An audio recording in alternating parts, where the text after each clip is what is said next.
Hey guys, Zer here again, and I've got an unboxing for you, another unboxing for you. This is another LBX kit I picked up. I think I said it originally I wasn't going to get another one, but I wanted to get a second one just to see the difference in the type, the two types that there's like 3 or 4 different types of little robots, but I wanted to see this one and see, you know, the difference between this one and the last one that I got, the Fenrir kit. So we're going to take a quick look at it. This is the DEQOO kit. Picked this up pretty cheap on eBay. I think it was like 14 bucks or something like that shipped, so it wasn't too bad. And I felt like, yeah, I'll get a second one if it's still the same. I mean, like low quality. Then yeah, I'm done. Well, I'm probably done now. But you know, if not, give you guys a second opinion of it. I've actually had the opportunity to look up the show that this actually stems from, and I watched a couple seasons of it. Excuse me, I'm in the end of the second season now. I mean, it's it's an interesting premise for the show, and they've got some interesting designs, you know, which I kind of like. You know, it's very Digimon, Pokemon-esque, you know. So I mean, I don't know if it was designed for younger audiences, in the sense that, like, you know, the way everything was drawn, everything, you know, the storyline. But the storyline gets pretty dark partway through, so I don't necessarily know if it's generally for kids. I mean, it's kind of it's Bandai partnership, so you know, they've got a pretty big range of stuff that they do. But anyway, let's get this over to the table. We'll take a look at the parts and stuff and see. Maybe I might do the build and just do the whole review right away. But we'll see. We'll see what I do here. Let's get on over to the table and take a look at this guy. All right, sit tight.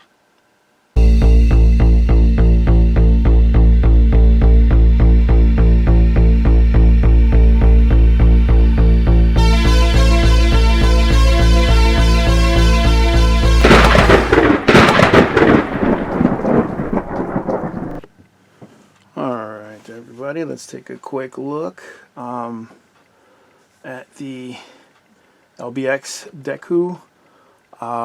So from what I understand, here's obviously the real manufacturer, Bandai, but it's actually got the in-story manufacturer here as well, Kamiya Manufacturing. That's that little symbol right there. Each one of them comes with that on there. I thought that was interesting. So here we have some side art there, and it's doing its special move.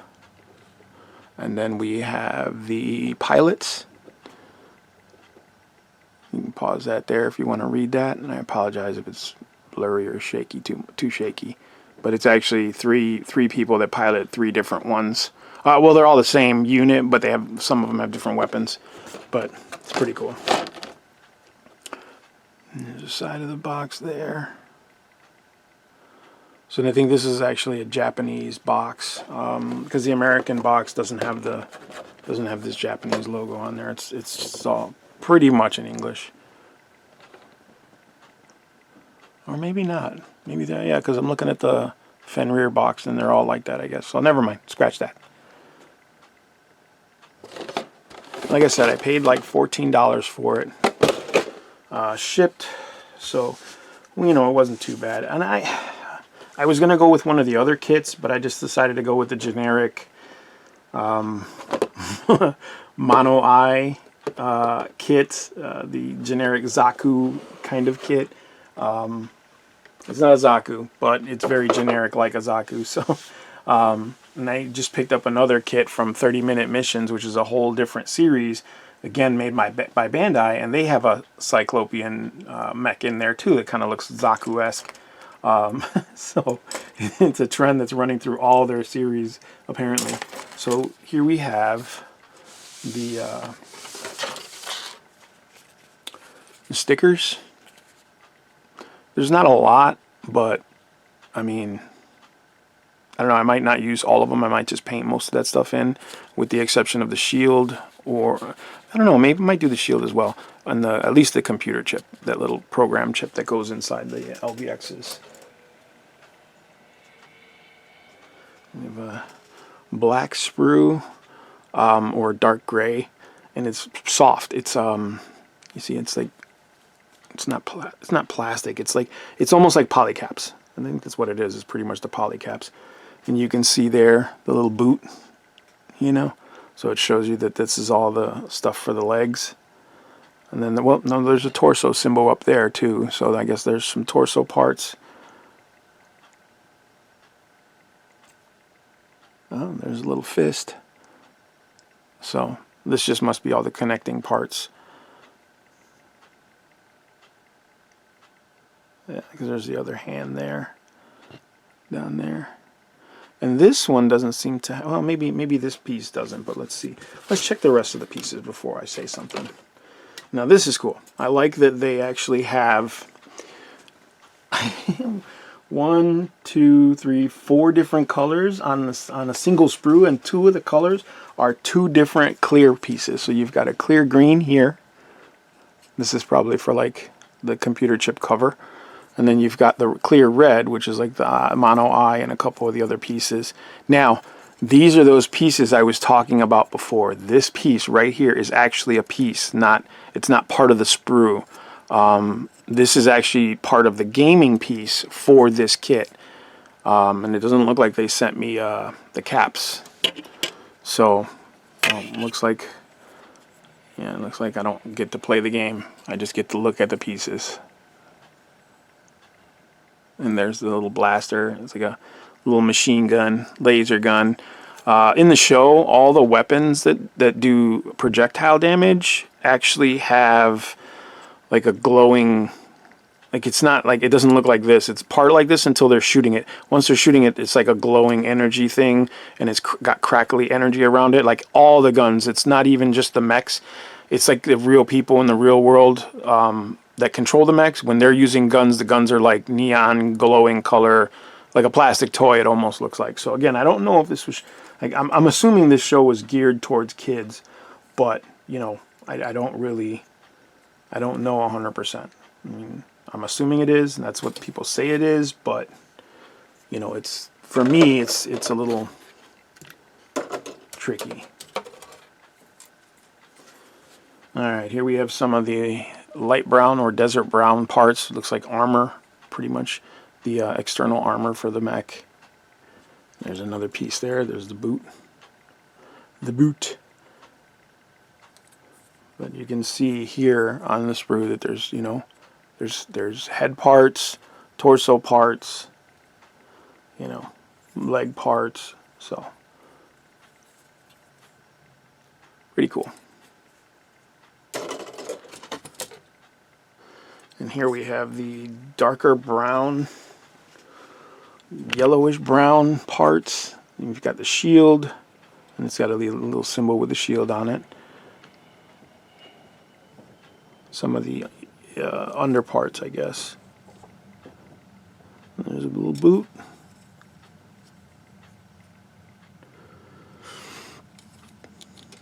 Shield's pretty cool.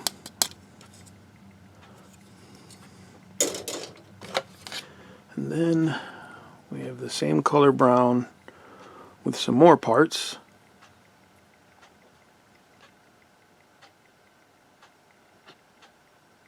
There's head pieces, hand pieces. It's kind of cool. You can't, you know, it's a very they're very simple kits, okay?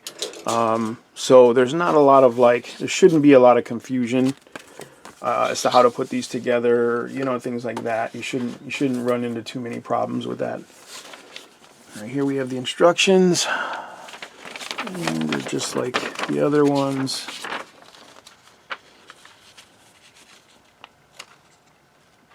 Some color artwork there. Now that's a finished picture of the model, you know, so it's obviously painted and stuff like that. So there's gonna be, you're gonna need to do some painting. I mean, you don't have to if you don't want to. In all honesty, these things are pretty color close, you know what I'm saying? So you don't really have to paint them if you don't want. but I find that like painting them gives them just a little bit extra, you know, just a little bit more. So if you see here, well, let me move this instructions out of the way first. I want to show you guys. If you see here, I did some painting on Fenrir. I actually took the stickers off the shoulders and I painted the white all the way around. You know, I painted the white on the heels, the white on the armor skirts there. You know, I still have to do the gloves because he's got like black around his hands, and the fingers and the claws are white. So I'm going to do that, and the blaster has to be completely painted. Not sure what color I'm going to go with. I know the color it's supposed to be, but I don't know if I'm going to go with that color for the blaster. And I just did a little bit of panel lining, just a bit, just to kind of, you know, give it a little bit of color. And you can see I did some panel lining there. So a little bit of painting and panel lining, you know, will do them a little bit of credit, you know. So don't be afraid to give it a shot. And to be honest, with the cost of these kits, they're so cheap, you might as well give it a try. This is a good way to practice painting mech kits before you get into like painting like a master grade or a perfect grade Gundam. This is probably the better way to go. Also, I picked up, now this was separate. This didn't come with the kit. This is something I just found online individually. It was like $4 or something shipped, which was nothing. This is a little paper catalog. I don't know why they don't come, because it's just such a small. It's small. It's smaller than the instructions. I don't know why they don't include these with the kits. I don't know, maybe saving paper or something. Maybe they do and people just take them out because the box came like unwrapped. So I have no idea what was in here and what wasn't to begin with. But this is basically just a quick catalog of the kits that were available. I think there's more available now, but there's no real dates on here. There's a cool, you could actually get like a gold-plated kit. So,